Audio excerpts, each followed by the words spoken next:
17장. 아사의 아들 여호사밧이 뒤를 이어 왕이 되었다. 그는 먼저 이스라엘의 침략에 대비한 방어체제부터 정비했다. 유다의 모든 요새 성읍에 군대를 두고 유다 전역과 그의 아버지 아사가 점령한 에브라임 성읍들의 수비대를 배치했다. 여호사밧이 그의 아버지 아사가 처음에 걸었던 길을 따랐으므로 하나님께서 그의 편에 계셨다. 그는 한창 성행하던 바알 종교에 관심을 두지 않았다. 그는 그의 아버지의 하나님을 구하고 따랐으며 그분께 순종했다. 그는 이스라엘과 같지 않았다. 그러므로 하나님께서 그의 통치 아래 나라를 안전히 지켜주셨고 그가 나라를 완전히 장악하게 하셨다. 유다의 모든 사람이 감사의 표시로 예물을 가져왔고 여호사밧은 큰 부귀영화를 누렸다. 그는 일편단심으로 하나님을 따랐고 지역의 음란한 종교 산당들을 없애버렸다. 그는 왕이 된 지 3년째 되는 해에 자신의 관리들인 베나일, 오바댜, 스가랴, 느다넬, 미가야 하나같이 탁월한 인재였다. 그들에게 가르치는 임무를 맡겨서 유다 각 성읍들로 보냈다.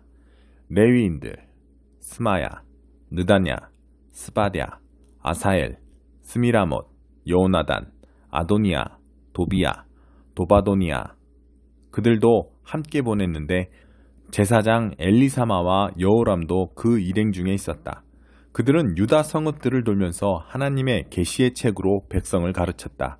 유다 주변에 있는 모든 나라는 하나님이 두려워 감히 여호사밧에게 전쟁을 걸지 못했다. 일부 블레셋 사람들은 여호사밧에게 많은 예물과 은을 가져왔고 사막의 베두인 사람들은 가축대 곧 순양 7,700마리와 염소 7,700마리를 가져왔다. 그리하여 여호사밧은 날로 더 강해졌고 곡식을 쌓아두는 성읍과 요새들을 더 많이 세웠다. 유다의 번성기였다. 또 여호사밧은 탁월한 전사들을 예루살렘에 주둔시켰다. 유다 군 지휘관들을 가문별로 구분하면 사령관 아드나가 군사 30만, 부사령관 여호하난이 28만, 부사령관이자 하나님을 위해 자원한 시그리의 아들 아마시아가 20만의 군사를 거느렸다. 군지휘관 엘리아다는 활과 방패로 완전 무장한 베냐민 가문과 군사 20만의 대표였다. 그의 부지휘관 여호사밧은 군사 18만 명을 거느렸다. 이들은 왕의 직속명령을 받았다. 이 밖에도 왕은 온 유다에 흩어져 있는 요새 성읍들에도 병력을 배치했다. 6장. 두루마리의 봉인을 떼다. 나는 어린 양이 7 봉인 중 첫째 봉인을 떼시는 것을 지켜보았습니다. 나는 그 동물 가운데 하나가 포효하는 소리를 들었습니다. 나오너라. 내가 보니 흰 말이 보였습니다. 그 위에 탄 이는 활을 들고 있었고 승리의 면류관을 받았었습니다. 그는 좌우로 승리를 거두며 의기양양하게 나아갔습니다. 어린 양이 2번째 봉인을 떼시자 2번째 동물이 외치는 소리가 들려왔습니다. 나오너라. 또 말이 나타났는데 이번에는 붉은 말이었습니다. 그 위에 탄 이는 땅에서 평화를 없애는 일을 맡았습니다. 그는 사람들이 서로 목 조르고 죽이도록 했습니다. 그에게는 거대한 칼이 주어졌습니다. 어린 양이 3번째 봉인을 떼시자 3번째 동물이 외치는 소리가 들려왔습니다. 나오너라. 내가 보니 이번에는 검은 말이었습니다. 그 위에 탄 이는 손에 저울을 들고 있었습니다. 한 메시지가 들려왔습니다. 이는 내 동물에게서 나오는 것 같았습니다. 하루 품삯으로 고작 밀 1돼 혹은 보리 석대를 살 수 있을 뿐이다. 기름과 포도주는 꿈도 못 꾼다. 어린 양이 4번째 봉인을 떼시자 4번째 동물이 외치는 소리가 들려왔습니다. 나오너라. 내가 보니 핏기 없는 창백한 말이었습니다. 그 위에 탄 이는 죽음이었고 그 뒤를 지옥이 바싹 따르고 있었습니다. 그들에게는 전쟁과 기근과 질병과 들짐승들로 땅의 4분의 1을 멸할 수 있는 힘이 주어졌습니다. 어린 양이 5번째 봉인을 떼시자 흔들리지 않고 하나님의 말씀을 증언하느라 죽임당한 이들의 영혼이 보였습니다. 그들은 제단 아래 모여서 큰 소리로 기도하며 외쳤습니다. 얼마나 더 기다려야 합니까? 거룩하고 참되신 능력의 하나님. 얼마나 더 기다려야 주님이 나서서 우리를 죽인 자들에게 안갚음해 주시겠습니까? 그러자 순교자 각 사람에게 흰옷이 주어졌고 그들은 믿음 안에서 동료된 종들과 친구들 중에서 그들처럼 순교자가 될 이들의 수가 다 채워질 때까지 더 앉아서 기다리라는 말씀을 들었습니다. 나는 어린 양이 6번째 봉인을 떼시는 것을 지켜보았습니다.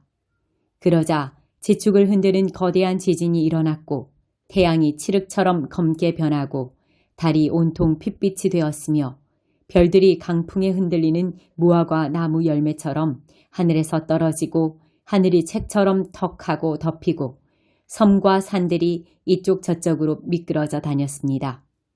아수라장이 벌어졌습니다. 왕과 통치자와 장군과 부자와 권력자들 할 것 없이 노예든 자유인이든 할 것 없이 모든 사람이 너나 없이 다 숨을 곳을 찾아 뛰어다녔습니다. 그들은 모두 산속 동굴과 바위굴에 숨어서 산과 바위를 향해 소리쳤습니다. 우리를 숨겨다오. 저기 보좌에 앉아 계신 분께로부터 그 어린 양의 진노로부터 우리를 숨겨다오. 그들이 진노하시는 큰 날이 이르렀으니 누가 버틸 수 있겠느냐. 2장 셋째 완상 줄자를 가진 사람. 나는 고개를 들어보고 놀랐다. 어떤 사람이 손에 줄자를 들고 서 있었다. 내가 말했다. 무엇을 하려는 것입니까? 그가 말했다. 나는 지금 예루살렘의 너비와 길이를 측량하러 가는 중이다. 밖으로 나가던 전령 청사는 바로 그때 안으로 들어오는 다른 천사를 만나 말했다.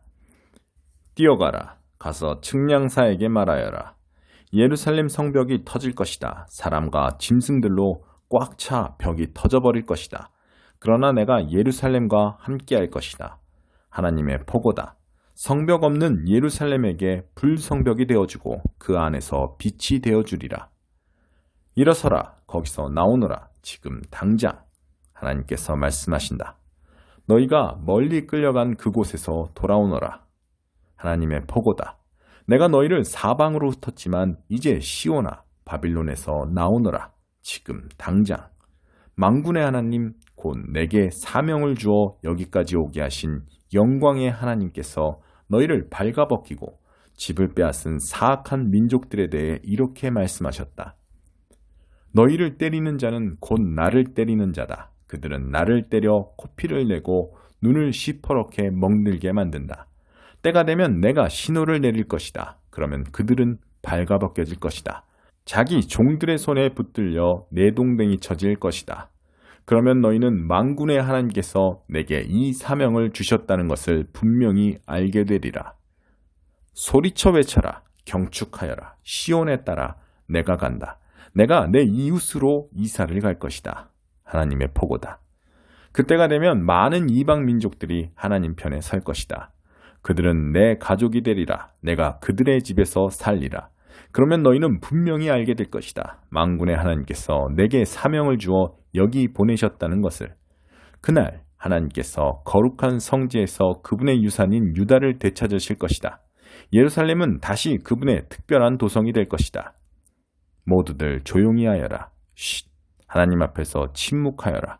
그분의 거룩한 집에서 무슨 일이 일어나고 있다. 그분이 움직이고 계신다. 5장 38년 된 병자를 고치시다. 곧이어 또 다른 명절이 다가오자 예수께서 다시 예루살렘으로 가셨다. 예루살렘의 양의 문 근처에 히브리 말로 베데스다라 하는 연못이 있었고 그 연못에 회랑 5채가 딸려 있었다. 그 회랑에는 눈먼 사람, 다리를 저는 사람, 중풍병자같이 몸이 아픈 사람들이 수백 명 있었다. 거기에 38년 동안 앓고 있던 한 남자가 있었다. 예수께서 그가 연못가에 누워있는 것을 보시고 또 그가 그곳에 얼마나 오래 있었는지를 아시고 말씀하셨다. 네가 낫기를 원하느냐? 그 남자가 말했다. 선생님, 물이 움직일 때 저를 연못에 넣어줄 사람이 없습니다.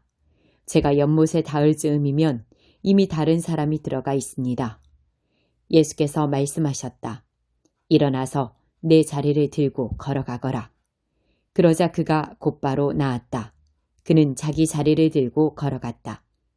마침 그날은 안식일이었다. 유대인들이 그 나은 사람을 막아서며 말했다. 오늘은 안식일이요. 자리를 들고 다녀서는 안 돼요. 그것은 규정을 위반하는 일이요. 그러자 그가 그들에게 말했다. 나를 낫게 해준 분이 내게 자리를 들고 걸어가라고 말씀하셨소. 그들이 물었다. 당신에게 자리를 들고 걸어가라고 한 사람이 누구요? 그러나 그 나은 사람은 그분이 누구인지 알지 못했다. 예수께서 어느새 무리 속으로 몸을 숨기셨기 때문이었다. 얼마 후에 예수께서 성전에서 그 사람을 만나자 이렇게 말씀하셨다. 아주 좋아 보이는구나. 너는 건강해졌다. 죄 짓는 삶으로 되돌아가지 마라. 만일 되돌아가면 더 심한 일이 일어날 수 있다. 그 사람이 돌아가서 자기를 낫게 해준 이가 예수라고 유대인들에게 말했다. 그러자 유대인들은 예수께서 안식일에 그 같은 일을 했다는 이유로 그분을 잡으려고 했다. 그러나 예수께서는 스스로를 변호하시며 이렇게 말씀하셨다. 내 아버지께서 안식일에도 쉬지 않고 일하신다. 그러니 나도 일한다. 그 말에 유대인들이 격분했다. 이제 그들은 예수를 공개적으로 공격하는 것에 머물지 않고 그분을 죽이려고 했다. 예수께서 안식일을 어겼을 뿐 아니라 하나님을 자기 아버지라고 부르면서 하나님과 자신을 동등한 자리에 두었기 때문이다. 오직 아버지의 말씀대로. 그래서 예수께서 자신에 대해 길게 설명하셨다. 내가 너희에게 사실 그대로 말하겠다. 아들은 무슨 일이든지 자기 마음대로 하지 않고 아버지에게서 본대로만 한다. 아버지께서 하시는 일을 아들도 한다. 아버지는 아들을 사랑하셔서 자신이 하는 모든 일에 아들도 참여하게 하신다. 그러나 너희가 본 것은 일부에 지나지 않는다. 아버지께서 죽은 사람들을 다시 살리시고 생명을 창조하시는 것처럼 아들도 그 일을 하기 때문이다. 아들은 자기가 택한 사람 누구에게나 생명을 준다. 아들과 아버지는 그 누구도 내쫓지 않는다. 아버지는 심판할 모든 권한을 아들에게 넘겨주셔서 아들도 아버지와 똑같이 영광을 받게 하셨다. 아들에게 영광을 돌리지 않는 사람은 아버지께도 영광을 돌리지 않는 것이다. 아들을 영광의 자리에 앉히신 것이 아버지의 결정이기 때문이다. 너희가 반드시 귀 기울여 들어야 할 말이 있다. 누구든지 지금 내가 하는 말을 믿고 나에게 책임을 맡기신 아버지와 한편에 서는 사람은 지금 이 순간 참되고 영원한 생명을 얻고 더 이상 정죄받지 않는다.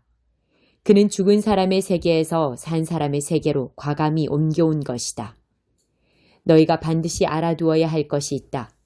죽은 자들이 하나님 아들의 음성을 듣고 살아날 때가 왔다. 지금이 바로 그때다.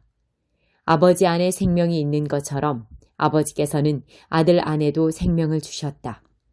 또한 아버지께서는 그가 인자이기 때문에 그에게 심판의 문제를 결정하고 시행할 권한을 주셨다. 이 모든 말에 그렇게 놀랄 것 없다. 죽어서 땅에 묻힌 모든 사람들이 그의 음성을 들을 때가 온다. 바른 길을 따라서 산 사람들은 부활 생명으로 들어가고 그릇된 길을 따라서 산 사람들은 부활 심판으로 들어갈 것이다. 나는 단 하나도 내 마음대로 할 수 없다. 나는 먼저 귀 기울여 듣고 그런 다음 결정할 뿐이다. 너희는 내 결정을 신뢰해도 좋다.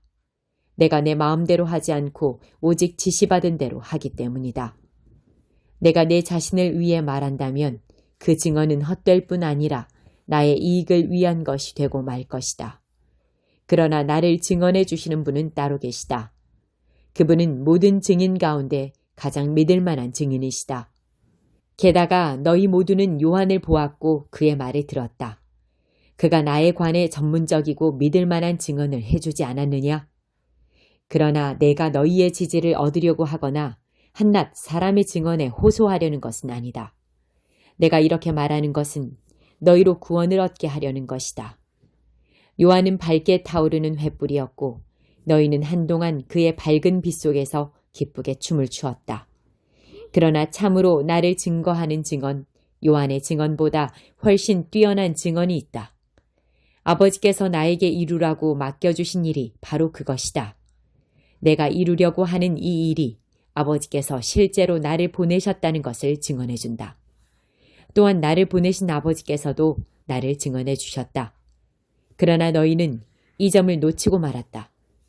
너희는 그분의 음성을 들은 적도 없고 그분의 모습을 뵌 적도 없다. 너희의 기억 속에 그분의 메시지가 하나도 남아있지 않은 것은 너희가 그분의 심부름꾼을 진정으로 받아들이지 않았기 때문이다. 너희는 영원한 생명을 얻을 수 있으리라는 생각에 늘 성경에 파묻혀 지낸다. 그러나 너희는 나무를 보느라 숲을 놓치고 있다. 이 성경 전체가 나에 관해 기록된 것이다. 그런데 내가 너희 앞에 이렇게 서 있는데도 너희는 생명을 원한다고 하면서 정작 나에게서 그 생명을 받으려고 하지 않는다. 나는 사람들의 인정을 받는 데는 관심이 없다. 왜 그런지 아느냐?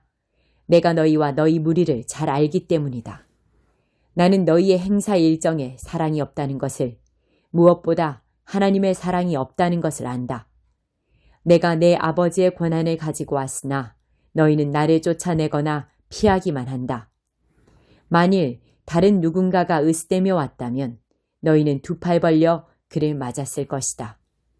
너희가 서로 자리 다툼을 벌이고 경쟁자들보다 상석에 앉으려고 하고 하나님을 무시하는데 시간을 다 허비하면서 어떻게 하나님과 함께하는 곳에 이르기를 기대하느냐. 그러나 내가 내 아버지 앞에서 너희를 고발할 것이라고는 생각하지 마라. 너희를 고발할 이는 너희가 그토록 의지하는 모세다. 너희가 모세의 말을 진실로 믿었더라면 나를 믿었을 것이다. 그가 기록한 것이 나를 두고 한 것이기 때문이다. 너희가 그의 기록도 진정으로 받아들이지 않는데 어떻게 내 말을 진정으로 받아들일 것이라고 기대할 수 있겠느냐.